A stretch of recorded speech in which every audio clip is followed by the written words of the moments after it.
You don't need 1,000 followers on your Instagram or any social media platforms you're on, whether it's Facebook or YouTube, wherever you are, to get quality clients. All you need to do is a good marketing trick, and I'm going to show you that today. Hi, my name is Stephthemassagetherapist, and welcome to the third episode of Massage and Whatnot, where we discuss everything about massage therapy from start to finish. So if you're ready, let's get started.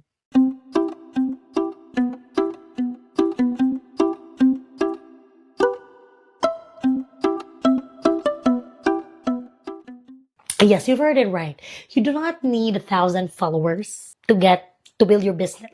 If your business is more of spreading awareness about massage therapy and you don't care about the target audience, you don't care that your audience might be in the US or might be in, I don't know, in another province or somewhere like that. Like if you made that social media account to spread awareness, figure things out, and actually just spread awareness about massage therapy, like being a content creator, then that's a different story. But if you just want to build your practice and get clients out of social media, then you don't need 1,000 followers. You know why? Algorithm changed, and based on multiple content creators that I watched, we are on easy mode right now. You just need to show how knowledgeable you are and show how passionate you are about what you are doing. Okay, you go now. Here's what I'm trying to tell you. Okay, let me have this because I need something to think. So, hear me out. Yes, again, if you want to be a content creator, that's a different story, boo boo. Like that's not what we're looking for. I'm gonna give you an example. I moved multiple times in the past 2 to 3 years. In the first and second move, it was just around the same vicinity. So I may or may not still get the same patients that I got, okay, depending on where they live. But now I moved 2 hours away from Toronto. So because of that, it's a whole new demographic. It's a whole new environment. It's a whole new set of people. Obviously, I had to fix my Facebook, Instagram, so on and so forth. Then, I was trying to find a way to put content, do this, do that. And you know what happened? This YouTube channel, this podcast, all of this happened instead. And I targeted different people. I targeted you guys, my subscribers. Yes, I targeted people who wants to learn about massage, right? Because they saw that the skills or the knowledge that I've been sharing are for people that wants to watch my video. But if you don't know, I don't know if I posted the videos, but if you're gonna check some of my video playlists before, I was talking about back pain. I was talking about sprains, when to pick chiro, when to pick massage and stuff like that. Hoping that if I can share my knowledge and they can see how I do things, they're gonna book me. You know what happened? You guys happen. You're sitting there watching me, believing in what I tell you, because we're both passionate about this thing, like this spatula. Very passionate. Every video I have, this spatula is with me. You know what I mean? Sorry, I'm getting sidetracked. But you know what I'm saying? I made the content thinking that I'm targeting the right audience. And it's not really a bad thing, to be honest. Like, I want to I want to spread awareness about what I do. So yes, I do not have to get clients out of this YouTube channel, but it's just surprising that I have a community now because of you, right? So why not use that method and actually find the right target audience for your business? Meaning to say, stop selling on Instagram. Stop putting hashtags on places that you don't really visit. Like, focus on what's around you. Find your community. Learn your neighborhood. You don't have to knock on people's, your neighbors and stuff. Learn your community. Maybe have an Instagram post on the bakery nearby. Check the library, attend events, network. My friend, gain your experience through meeting people. Doesn't matter if it's online or not, For me, that's what worked for me. Using my Instagram account to actually connect people. Using my YouTube account to connect with people. I'm going to give you an example. Dr. Joe Physio, I love her. You know, I watch her videos every time I feel something on my body. And even with my patients, sometimes I need an exercise and they kind of don't want to read stuff. So I send them links from Dr. Joe Physiotherapy. So her videos, obviously it's a million videos now, but it did not only help her community, but also help the people who needs her help, right? But here's what I can guarantee. Yeah, her target audience is way, way a lot. But let me tell you this. She's not going to be seeing that million people. You know what I mean? But it helped her build her credibility. It helped her build her business.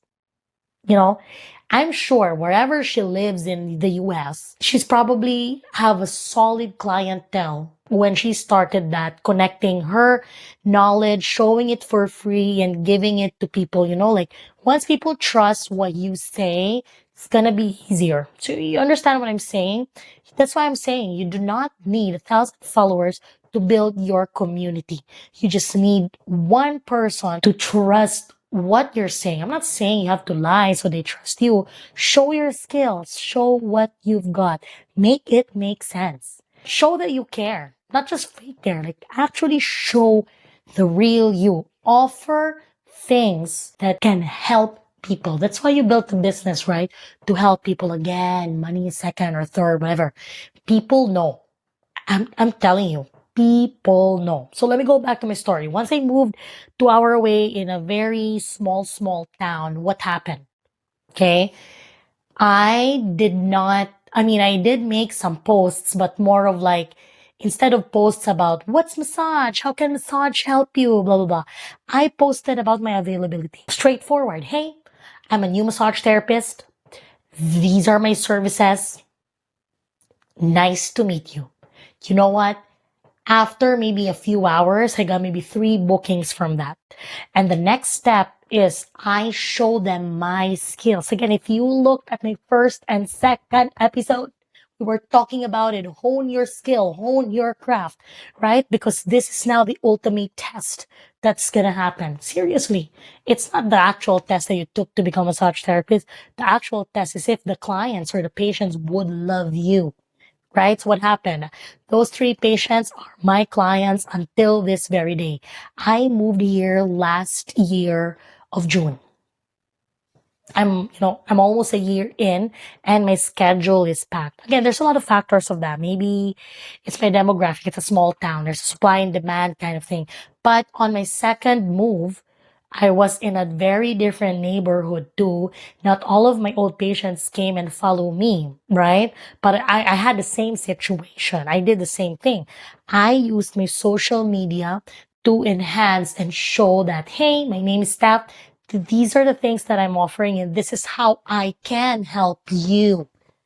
And then once they are in my treatment room, it's showtime, baby.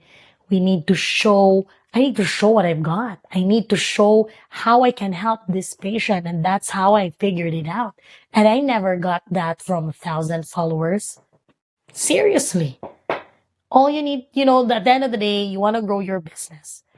You can't just, grab a full basket of, things and think that whatever is in this basket will help you grow your business.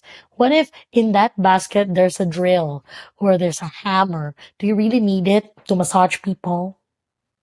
No, you don't. So that's, you know what I mean? So get a basket, sort what's in the basket and play it strategically.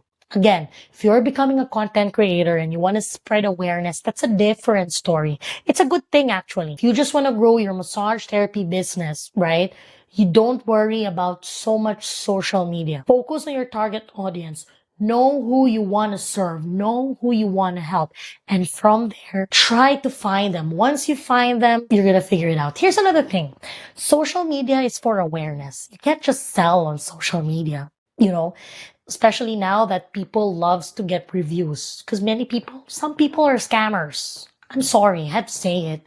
They lie, they say fake reviews, for the sake of providing a good service. Even if it's not a good service, they're just lying. Because why not? You know what I mean? So, key thing for this year is actually authenticity. Show them who you are. But be professional also. You can't be just showing personal stuff. It has to be professional. Put your personal and professional boundaries. You need to set that in.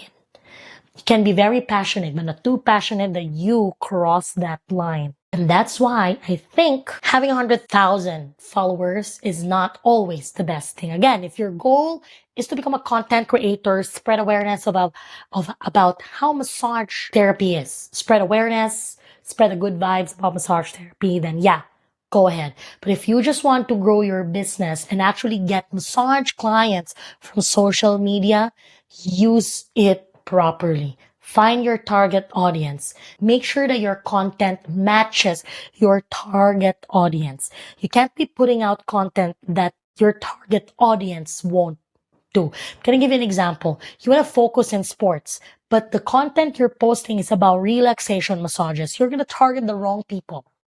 So if you want to be a sports massage therapist, your content should be sports massage related.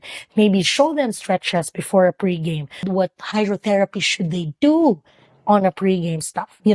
Like those things. If let's say you're more of a prenatal or postnatal, focus your content on something about pregnancy, about being, what should they do prenatal or postnatal.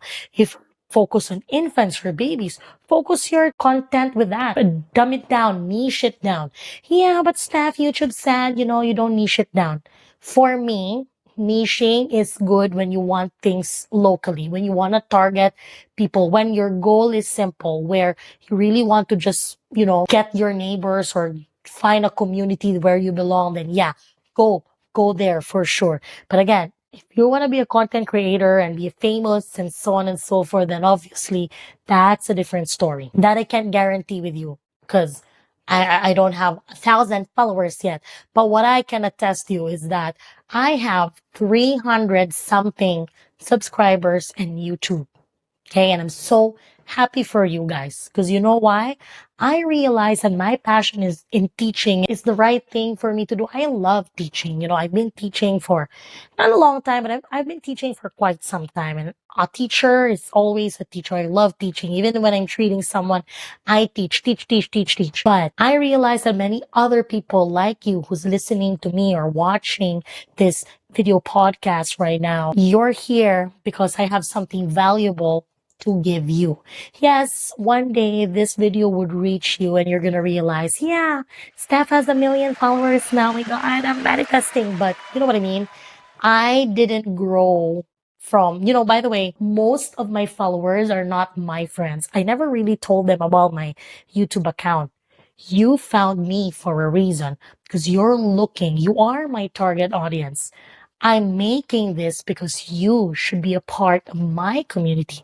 We are in the community looking for answers to these things about massage. And that's what this is. You know what I mean? So that's why you do not need 1,000 followers to build your own business. Doesn't matter. Let's say you're already a massage therapist, but you want to start, self-care or personal training, or you want to do anything related to massage therapy, not really necessarily massage therapy. You just need to find the right audience and make the right content using social media to find your clients.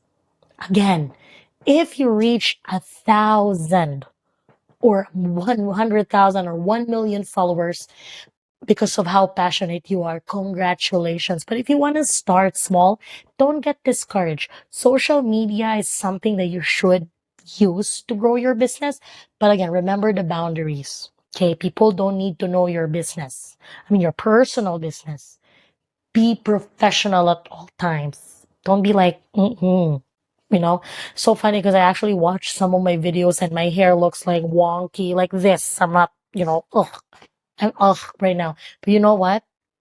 After a long day of massaging, that's how I look. Massage is not a walk in the park. Okay. It's hard. And that's what I show my patients, that I'm working hard for you so that I can help you. Because if I can help you, then you can help me in return to gain a skill, learn things. We can learn from each other, right? So that's why You do not need 1,000 followers to grow your massage therapy business. If you liked this episode, do not forget to like, comment, and subscribe to my channel. And if you do have any questions, please follow me or message me on Instagram at steph.palisok. I am always there. I will be responding to you. Any questions you have, I got you covered. Again, my name is Steph Massage Therapist, and thank you. Thank you very much for watching this episode. Again, see you next time for another episode of Massage and Whatnot with me, your host, Steph Massage Therapist. Bye-bye. Say Milo. Bye-bye.